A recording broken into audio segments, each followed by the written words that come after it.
What if I told you there are footsteps on this earth that no season can erase, and a presence that no century can age? In the hidden valleys of the Himalayas, where clouds rest upon ancient peaks and the wind carries whispers older than time, there walks a master the world calls Mahavatar Babaji. For ages uncounted, seekers have heard his name in the silence of their hearts, felt his gaze in dreams, and awoken with a strange certainty that somewhere, a being of unfathomable light watches over them. Yet the mystery deepens. Babaji does not wither, he does not age, he does not die. His form is as radiant today as it was centuries ago, untouched by the passing of years. Kings have fallen, empires crumbled, oceans shifted, and still he remains, like the eternal flame that neither wine nor darkness can extinguish. The question arises in every earnest soul: how can this be? What secret allows a human form to defy the relentless tide of time? Is it a divine blessing, a hidden science, or a choice made in union with the infinite?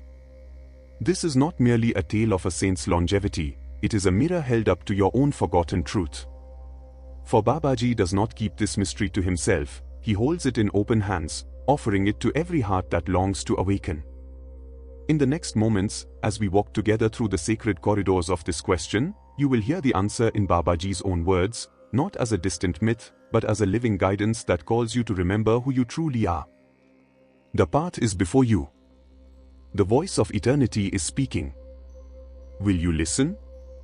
Babaji once said, "You are not the body, dear one, you are the deathless soul, wearing this body as a traveler wears a garment." Sit with this truth for a moment. The body you see in the mirror is not the you that has journeyed through countless lifetimes. It is a temporary shelter, sacred, yes, but impermanent unless governed by higher law. Just as you may choose to care for a precious robe or discard it when worn, so the realized yogi may choose to keep the body young and vibrant, or to lay it aside when his work is complete. Aging and death are not punishments of nature, they are the result of forgetting our true nature. When man lives believing he is the body obeys the law of matter, it breaks, it decays, it returns to dust. But when one awakens to the immortal self, the body begins to obey the law of spirit. The cells, the heartbeat, the breath, all respond to the will anchored in the infinite. This is why I do not age. I live in the unbroken awareness that I am the soul, not the form I inhabit. In truth, time has no claim over one who knows he is timeless. The body is but a tool, a servant to the consciousness that wields it. And when that consciousness is merged with God, the tool is kept sharp, luminous, and strong for as long as the mission requires. I am not bound to this body, yet I keep it, not for myself, but for those who call in silence, for the seekers who must see with their own eyes that the eternal can indeed dwell on earth. And so, the garment remains unstained, the flame unshaken by the winds of time. Babaji always teaches his disciples, Prana is the key. Where Prana flows in harmony, life blossoms without decay. Prana is not mere breath, dear one, it is the invisible current of life, the divine energy that animates every cell, every heartbeat, every flicker of thought. Most people draw this energy unconsciously, letting it scatter through restless minds and wandering desires. In this waste, the body weakens, the vitality fades, and age begins its quiet work. But the yogi, through discipline and meditation, learns to gather prana as one gathers the rays of the sun into a single, piercing beam. This concentrated life force renews the body from within, washing away fatigue, dissolving disease, and keeping every organ in a state of balance. In my own sadhana, I have learned to draw prana not merely from air, but from the cosmic source itself, the boundless ocean from which all breaths arise. Through Kriya Yoga, I guide the prana into the subtle channels, purifying the inner currents until they flow like a river of light. When the body is sustained by this direct communion with cosmic energy, food becomes secondary, sleep becomes light, and the slow erosion of time cannot find a foothold. Science may speak of cell regeneration, but prana is the eternal scientist, rebuilding the body in every moment. When prana is perfectly regulated, the cells are continually reborn in their purest state, free of the marks of age.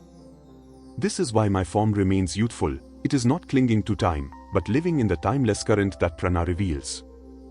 Dear one, learn to master your prana, and you will master the rhythms of your life.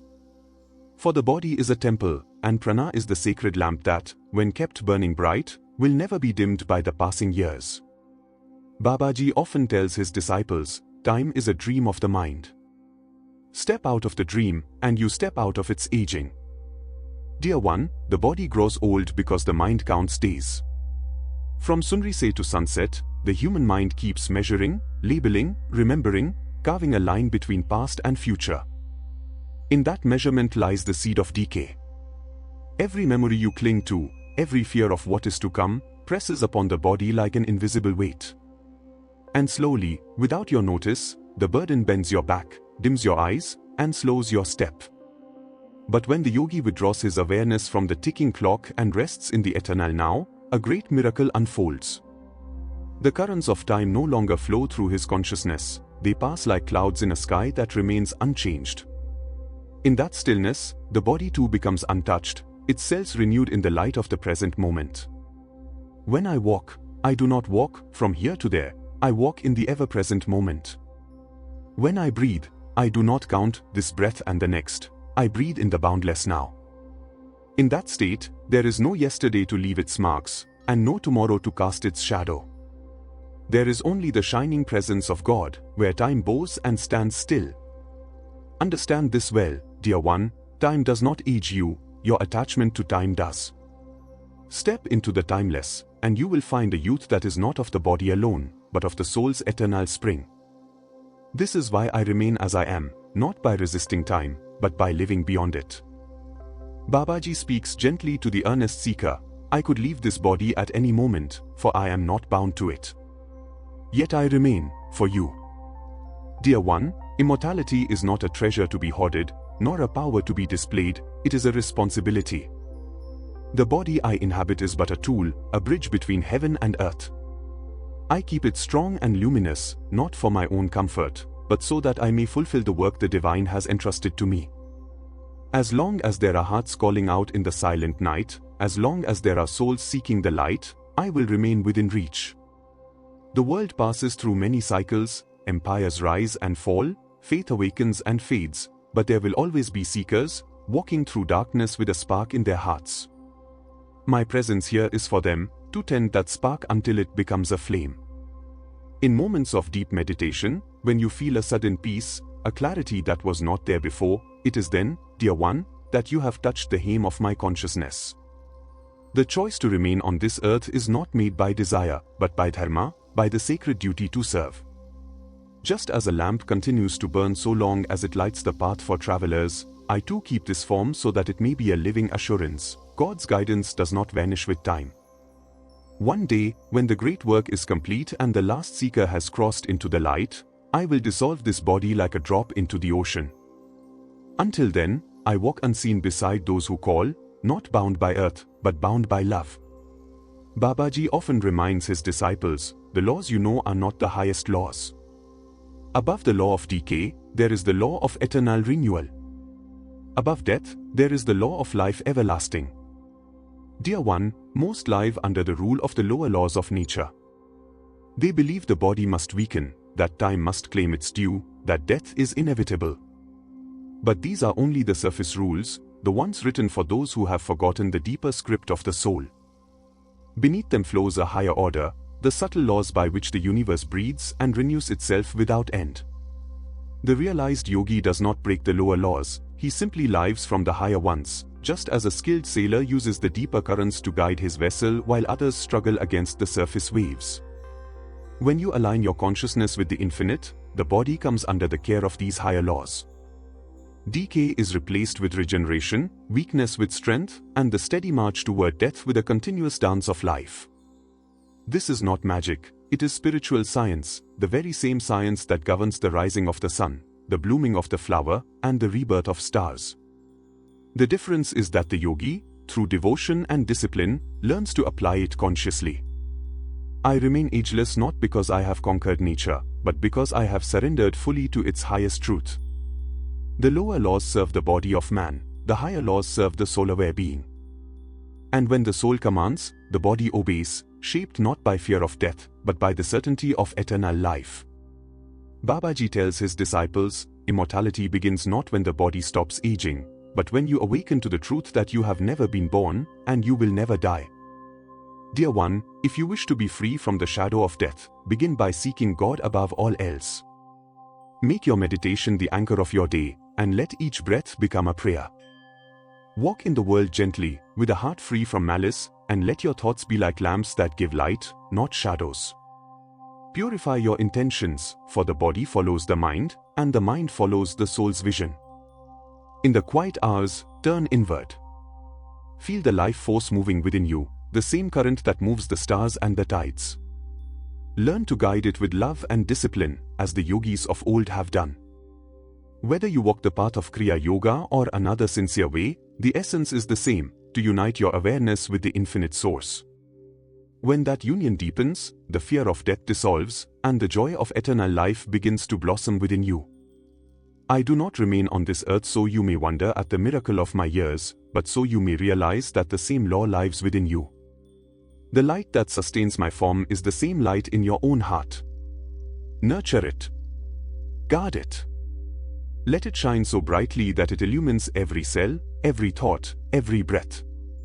Remember, dear one, the gift of immortality is not given to escape life, but to live it fully, awake, fearless, and in perfect love with the divine. When you know this, you too will walk untouched by time. Dear one, we have walked together through a sacred understanding, why Mahavatar Babaji never ages, never dies. You have heard that the body is but a garment for the immortal soul, that Prana, when mastered, renews life from within, that timelessness is a state of consciousness, that the choice to remain is an act of divine service, that the higher laws of nature can be lived from, and that the path to immortality lies not in clinging to the body, but in awakening to the self that was never born. This is not a distant miracle, locked away in the Himalayas, it is a living truth that can awaken within you. You too are an eternal being, wearing this human form for a brief chapter in an endless story. When you walk each day remembering this, fear fades, love deepens, and life takes on a beauty beyond words. Now, dear seeker, I invite you to carry this wisdom into your own life. Sit quietly today, even if only for a few moments, and feel the presence of that immortal essence within you. Let it guide your thoughts, your actions, your breath. And I wish to hear from you, what truth stirs in your heart after listening? What questions still rise in your mind? Write them in the comments below, and let us continue this journey together. Tell me also the topics you long to hear about in the future, so these messages may speak directly to your seeking soul. If this message has touched you, share it with another traveler on the path. Let the light be passed from hand to hand, heart to heart. For the greatest gift is not to keep the flame, but to help it shine in every soul you meet.